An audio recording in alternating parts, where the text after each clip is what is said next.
मटर, मसूर, सेम और दूसरी दालों के आयात पर मात्रात्मक पाबंदी यानी क्वांटिटेटिव रेस्ट्रिक्शन को अगले साल 31 मार्च 2021 तक बढ़ाने के भारत के फैसले पर ऑस्ट्रेलिया, यूरोपीय यूनियन और अमेरिका ने सवाल उठाया है। अमेरिका ने इसी हफ्ते विश्व व्यापार संगठन यानी WTO की council for traders in goods के सामने ये मामला उठाया है। उसका कहना है कि भारत का ये कदम अस्थायी नहीं है, इसलिए इसे हटाया जाना चाहिए। वहीं यूरोपीय यूनियन की आपत्ति है कि दालों के आयात पर मात्रात्मक पाबंदी यानी QR क्वांटिटेटिव रेस्ट्रिक्शन 3 साल से लागू है, इसलिए इसे अस्थायी उपाय नहीं माना जा सकता है। इसके अलावा यूक्रेन की शिकायत है कि 2021 में भारत ने पीली मटर के आयात का कोटा 0 रखा है, जो कि चिंता की बात है। इस पर भारत ने दलील दी है कि घरेलू स्तर पर दालों के सरप्लस होने के दौरान उसे अपने किसानों की जीविका सुरक्षित रखने का अधिकार है और इस आधार पर बाजार के हालात की समीक्षा करता रहेगा। भारत में 2019-20 यानी जुलाई से जून के बीच 263 लाख टन दाल उत्पादन का अनुमान है, जो कि 260 और 270 लाख टन की सालाना घरेलू मांग के नजदीक है। बाकी कमी के लिए दालों के आयात की इजाजत दी गई है। इस बीच किसान नेताओं ने दालों के आयात पर रोक को सही कदम बताया है, ताकि किसानों को उनकी फसलों के सही दाम मिल सके। और इस पर और ज्यादा बातचीत करते हैं, समझते हैं कि आखिर क्वांटिटेटिव रेस्ट्रिक्शंस को लेकर WTO के सदस्य देशों का क्या मानना है।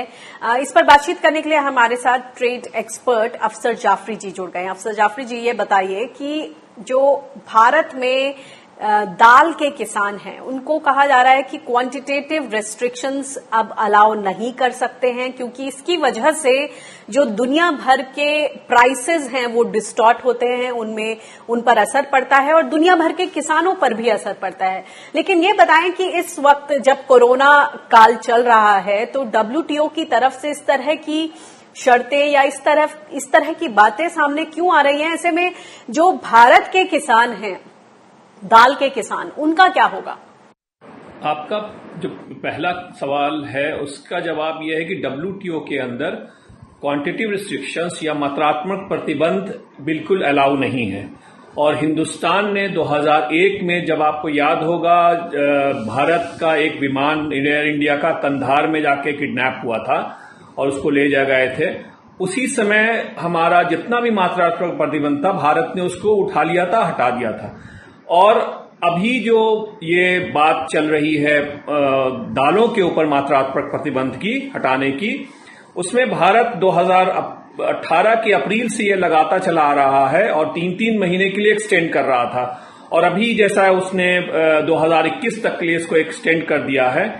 तो इसमें बात वही है कि भारत एक मार्केट के रूप में देखा जा रहा है और कुछ ऐसे देश हैं जैसे ऑस्ट्रेलिया, कनाडा, वो भारत के जरूरत के लिए दाल उगा रहे हैं कि वहां भारत खरीदेगा।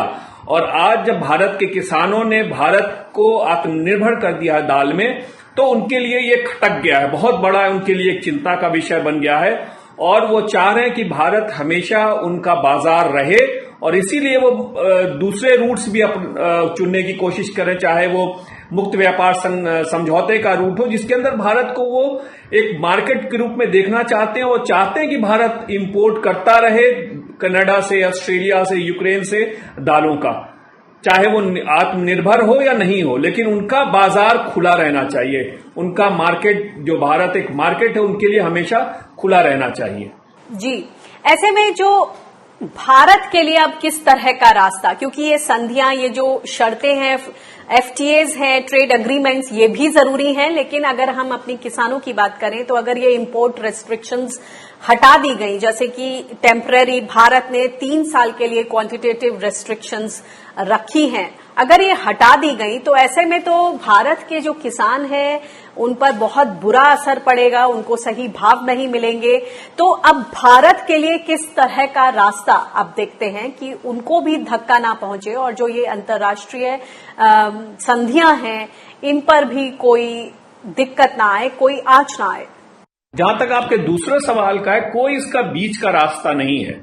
जब ये WTO में अलाउ नहीं है तो नहीं है। हाँ, उसमें दादागिरी चलती है। अब जैसे इंडिया चाइना के यूएसए और चाइना के बीच में जब एक ट्रेड वॉर हुआ तो यूएसए ने चाइना के बहुत से चीजों पे जो है वो इंपोर्ट ड्यूटी बढ़ा दिया।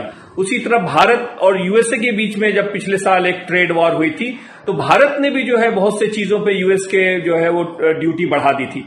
तो ये एक WTO में जिसकी लाठी उसकी भैंस है, साफ बात। और वो भारत को भी अब अपनी लाठी उठानी पड़ेगी और उनको दिखाना पड़ेगा कि हमने ये लगाया है इन मात्रात्मक प्रतिबंध और ये हमारे छोटे किसानों की सुरक्षा के लिए है, उनकी जो सेल्फ सफिशिएंसी है जो भारत की दालों में, उसको पूरा करने के लिए है। इससे अगर दूसरे किसानों को, दूसरे देशों के किसानों को अगर प्रॉब्लम हो रही है तो इससे भारत का कोई लेना नहीं। यहाँ के किसान की बात है, यहाँ के किसानों की जो है वो हमको सिक्योरिटी प्रोवाइड करनी, ना कि दूसरे किसानों को। भारत को इसलिए हम लोग शुरू से कहते आए थे WTO में कि ये हमारी जो पॉलिसी स्पेस है, हमारी जो सॉवरेंटी है, संप्रभुता है, उसके ऊपर एक बहुत बड़ा आघात है। और ये अब साफ दिखने लगा है कि WTO का जो रूल्स है वो हमारे किसानों के लिए, हमारी संप्रभुता के लिए एक बहुत बड़ा खतरा उभर गया है, और जब जैसे जैसे हम आत्मनिर्भरता की तरफ बढ़ रहे हैं। जी, बहुत बहुत शुक्रिया हमसे बातचीत करने के लिए।